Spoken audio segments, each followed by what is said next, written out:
Pessoal, uma dica importante. Para a gente poder saber diferenciar a prescrição total da prescrição parcial, é só colocar na cabeça o seguinte: a prescrição total deriva de um ato único do empregador que gera um prejuízo ao empregado. A prescrição parcial, ela deriva do quê? De atos ilícitos sucessivos do empregador que vão gerar prejuízo para o empregado, ok? Fala pessoal do Direito do Trabalho em Foco, voltamos aqui com o nosso curso de súmulas do TST e a gente vai falar sobre prescrição agora, né? E ao final dessa aula a gente já vai ter falado de mais de 100 súmulas, faltando um pouco mais de 200, umas 200 e pouquinhas, considerando que a gente só está estudando as súmulas que estão vigentes, né? Nós não estamos estudando as súmulas que foram canceladas. Bacana? Então vamos começar com a súmula 114, que fala sobre prescrição intercorrente. Bom, é inaplicável na Justiça do Trabalho a prescrição intercorrente. O que é prescrição intercorrente? Na verdade, é a inércia do exequente durante o processo de execução para cobrar o seu crédito na Justiça. Essa prescrição é utilizada na Justiça Comum, nas ações fiscais, mas na Justiça do Trabalho o TST já consolidou o entendimento de que a prescrição intercorrente não é aplicada na execução trabalhista, ok? Bom, súmula 153, prescrição. Não se conhece de prescrição não arguida na instância ordinária. Bom, o que quer dizer isso? Na verdade, o momento da prescrição a ser arguida é no momento, na ação de conhecimento, na ação ordinária de conhecimento, ou seja, até o recurso ordinário. O recurso de revista ainda faz parte do processo de conhecimento, porém já é uma instância extraordinária, não caberia mais a arguição da prescrição como prejudicial de mérito, ok? Súmula 156, prazo. Da extinção do último contrato, começa a fluir o prazo prescricional do direito de ação em que se objetiva a soma de períodos descontínuos de trabalho. Bom, aqui é tranquilo também, na verdade é muito comum na Justiça do Trabalho ações que pedem a unicidade contratual. Muitas vezes o empregado ele trabalhou vários períodos na empresa registrado. Vamos melhorar o exemplo. O empregado ele trabalhou na empresa durante um período X. Só que durante esse período, o que acontece? Por alguns prazos ele não teve registro em carteira. Ou por um outro exemplo prático, ele trabalhou de forma fraudulenta como trabalhador temporário e depois passou a integrar os quadros do tomador de serviço. Então, nessas situações, o prazo prescricional, na verdade, ele começa a contar, a acionata começa a contar a partir do último contrato que o empregado ele foi desligado. Extinguiu-se esse último contrato, passa a se contar os 2 anos para o ajuizamento da ação, retroagindo-se 5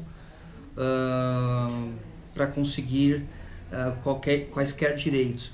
Em relação à declaração da unicidade contratual, a prescrição é irrelevante porque seria um ato declaratório do juízo e as ações declaratórias elas são imprescritíveis, né?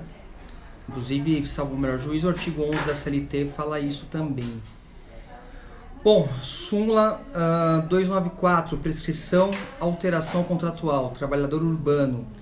Tratando-se de ação que envolva pedido de prestações sucessivas decorrente de alteração do pactuado, a prescrição é total, exceto quando o direito da parcela esteja também assegurado por preceito de lei. Vamos traduzir o que a súmula está dizendo aqui. Casos de prestações sucessivas decorrentes de alteração do pactuado. Vamos supor pré-contratação de horas extras.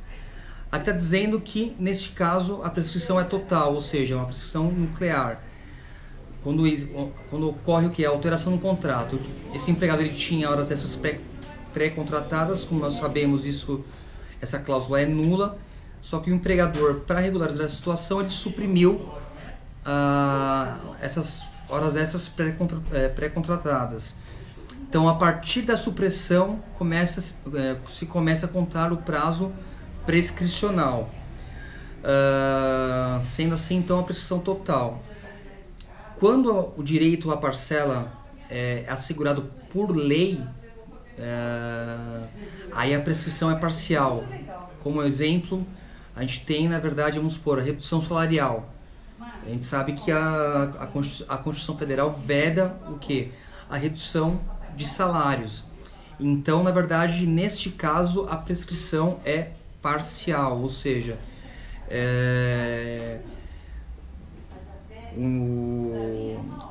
esse ato ilícito ele vai ocorrendo mês a mês de forma sucessiva. Então, a prescrição acaba sendo parcial, na verdade. Bacana. Súmula 206, FGTS, incidência sobre parcelas prescritas. A prescrição da pretensão relativa às parcelas remuneratórias alcança o respectivo recolhimento da contribuição para o FGTS. Aqui vamos partir do princípio que a empresa deixou de recolher, pagou horas extras, vamos partir do princípio que o empregado elaborou em regime de horas extras e o empregador não quitou essas horas extras. E o empregado ele entra com ação na justiça para pedir o pagamento. Ele pede 5 anos retroativo e a partir do período que está prescrito, ele não pode pedir mais porque já se operou a prescrição. Um dos reflexos da hora extra condicional qual que é? É justamente o pagamento do FGTS. Prescrevendo essas horas extras, prescreve-se também o que? O direito do FGTS sobre essas horas extras que estão prescritas, ok? Então, na verdade, é como se fosse a sorte do acessório segue a sorte do principal aqui. Bacana? Vamos lá, súmula 362, FGTS prescrição. A súmula é dividida em duas partes e retrata uma situação muito recente ocorrido no mundo jurídico, na verdade.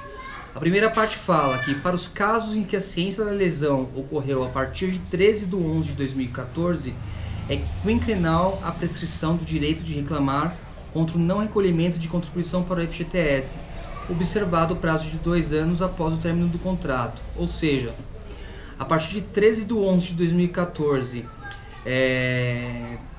o empregado teve ciência de que o FGTS não foi recolhido, então a prescrição será de 5 anos, ok? Ou seja, a partir de novembro de 2014, deixou o empregador de recolher o seu FGTS, 5 anos será o período de prescrição para se reclamar tais valores. Parte 2 da súmula. Para os casos em que o prazo prescricional já estava em curso em 13/11/2014, aplica-se o prazo prescricional que se consumar primeiro 30 anos contados do termo inicial ou 5 anos a partir de 13/11/2014. Aqui o empregador já estava há algum tempo, na verdade, sem recolher o FGTS, o empregado tinha ciência disso. Se o empregado ajuizou a ação antes de 13/11/2014, vai se preservar o quê? O prazo antigo, a prescrição trintenária. Agora, se o empregado ajuizar a ação a partir de 13/11/2014, o juízo ele vai considerar apenas para efeitos de contagem da prescrição do FGTS apenas 5 anos. Da onde que veio esse entendimento? Na verdade foi da própria decisão do recurso extraordinário 70921-2 do Distrito Federal, de um recurso extraordinário interposto pelo Banco do Brasil. Os ministros acolheram a tese do Banco do Brasil, porém fizeram a modulação dos efeitos da aplicação do novo prazo prescricional. Então, se o empregado teve ciência antes de 13/11/2014, ok, aplica-se a prescrição trintenária. Agora, se o empregado ajuizou a ação apenas a partir de 13/11/2014, vale apenas 5 anos. Bacana? Súmula 268, prescrição e interrupção. Ação trabalhista arquivada. Essa é uma súmula bem importante. E já vi interpretações das mais bizarras, inclusive pelo próprio Poder Judiciário. Ação trabalhista, ainda que arquivada, interrompe a prescrição somente em relação aos pedidos idênticos. Até aí, tranquilo. Bacana. Ocorre que, na verdade, qual que é o grande problema aqui? Arquivou-se a ação, volta a contar os 2 anos para o ajuizamento da nova ação. E em relação à prescrição quinquenal, ela é interrompida? Não, ela não é interrompida. Então, na verdade, ela continua fluindo, até se consumar, entendeu? Então, se o empregado levar, vamos lá, mais 2 anos para ajuizar uma nova ação, ela vai retroagir 5 a partir do último dia desse novo prazo dessa nova prescrição bienal. E muito provável que não atinja nenhuma parte do contrato de trabalho ou atinja um período muito pequeno, na verdade. Ok? Súmula 275, prescrição, desvio de função e reenquadramento. Primeira parte da súmula. Na ação que objetive corrigir desvio funcional, a prescrição só alcança as diferenças salariais vencidas no período de 5 anos que precedeu o ajuizamento. Bom, no caso de desvio de função, a prescrição é quinquenal e vai preceder e vai alcançar as diferenças dos 5 anos anteriores ao ajuizamento da ação trabalhista. Agora, a parte 2 tem uma pequena modificação. Em se tratando de período de reenquadramento, a prescrição é total, contada da data do enquadramento do empregado. Ou seja,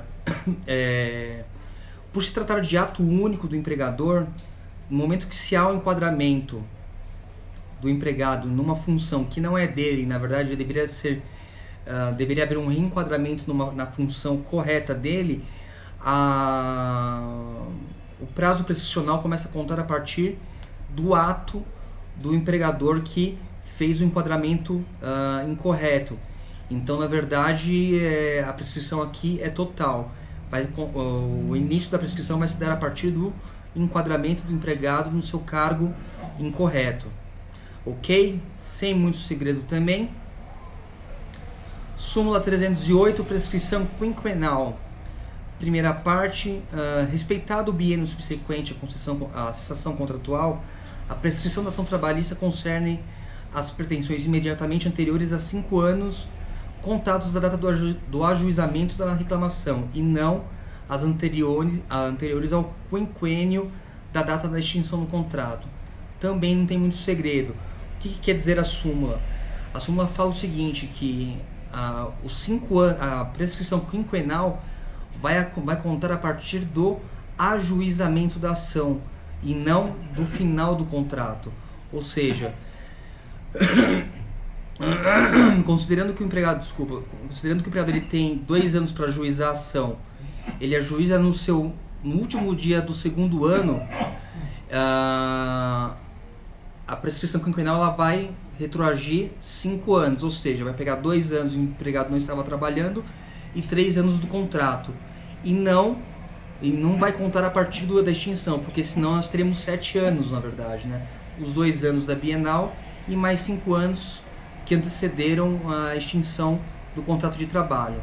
Então, na verdade, concluindo, a prescrição quinquenal começa a contar a partir do ajuizamento da ação. Ok?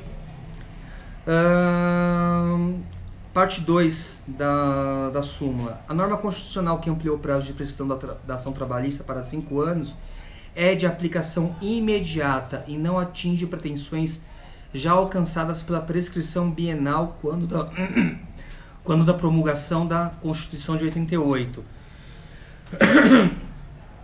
Bom, o que quer dizer isso? Na verdade, a Constituição de 88 foi que instituiu a prescrição quinquenal no seu artigo 7º, inciso 29. Ocorre que,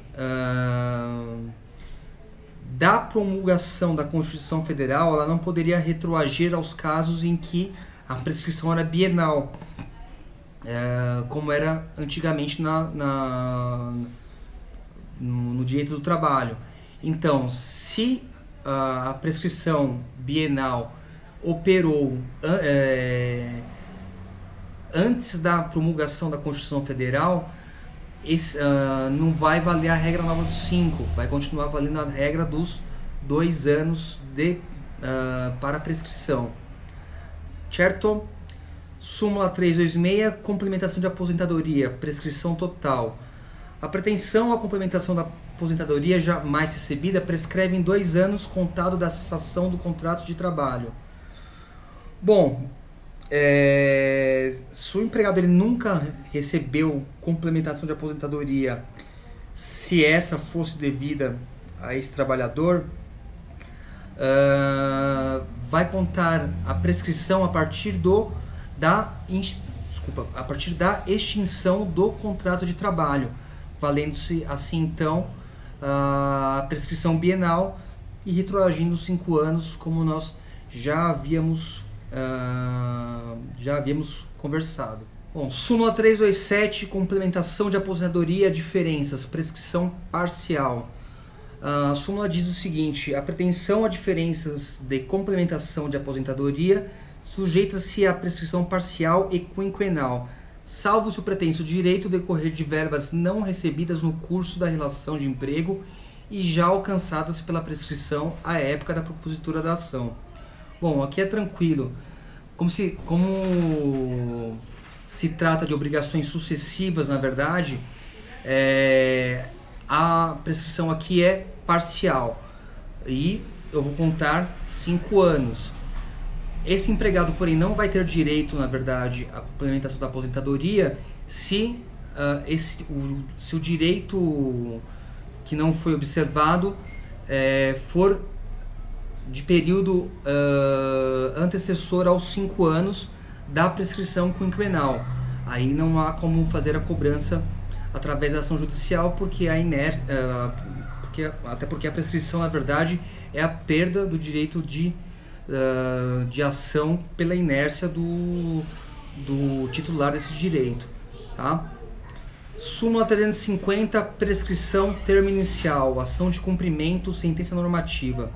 O prazo de prescrição com relação à ação de cumprimento de decisão normativa flui apenas da data de seu trânsito em julgado. Bom, aqui é tranquilo. Na verdade, a ação de cumprimento é aquela que o sindicato ajuiza para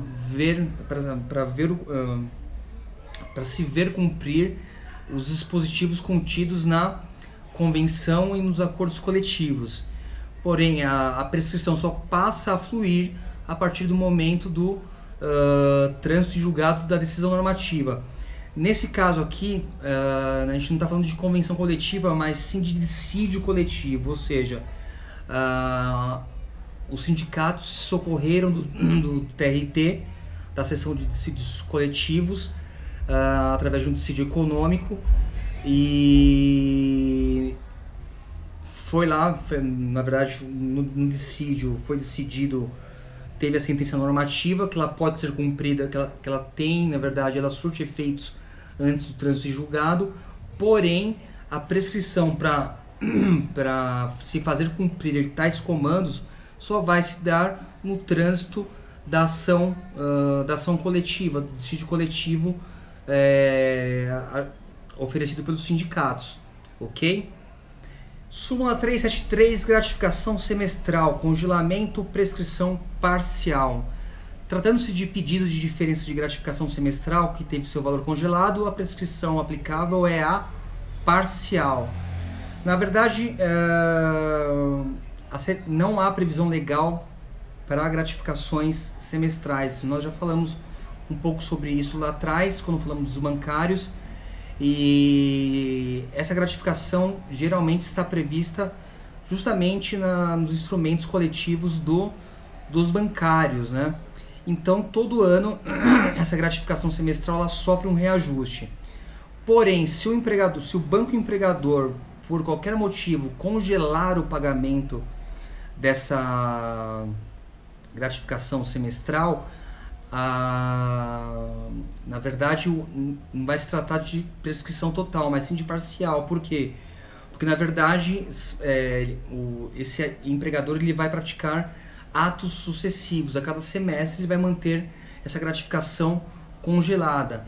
Então, na verdade, a acionata não vai se dar a partir do primeiro pagamento da gratificação congelada, mas sim da última. Por quê? Porque a prescrição nesse caso é parcial. Claro, observando-se a questão dos 5 anos da prescrição quinquenal. Ok?